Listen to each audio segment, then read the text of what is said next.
Depuis le début de la semaine, Quotidien est à la frontière entre la Pologne et l'Ukraine. C'est là que se joue la pire crise humanitaire en Europe depuis 1945.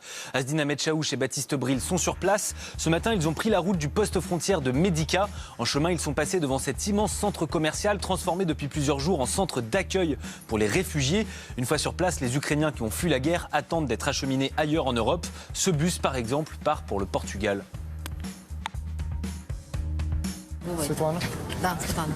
Тетяна і...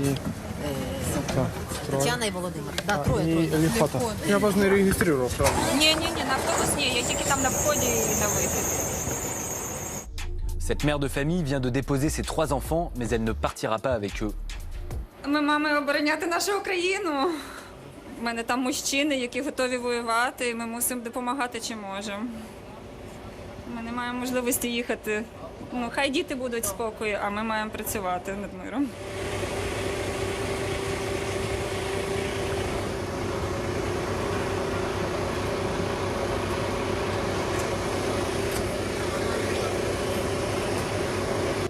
Sur le parking du centre commercial, les voitures viennent de partout pour accueillir les réfugiés. Autriche, Pays-Bas, Allemagne, Pologne, France.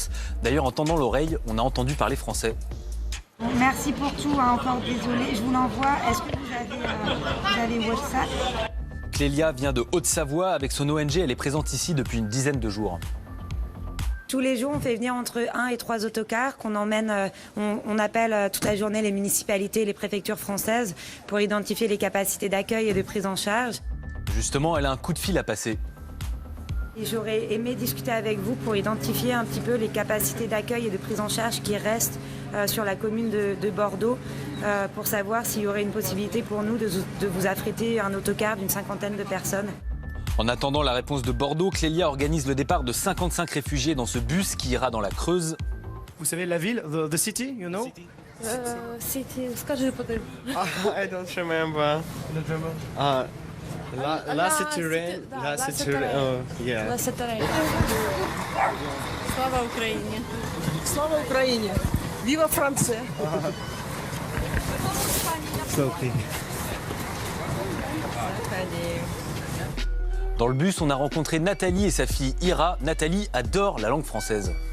J'ai amoureux de cette langue et j'apprends toute seule parce qu'à l'école j'apprends l'ukrainien, la russe et anglais. Avec le dictionnaire, je prends le livre, je regardais comme ça toute seule. Voilà pourquoi la grammaire était pas bien, mais voilà, mais je comprends un peu.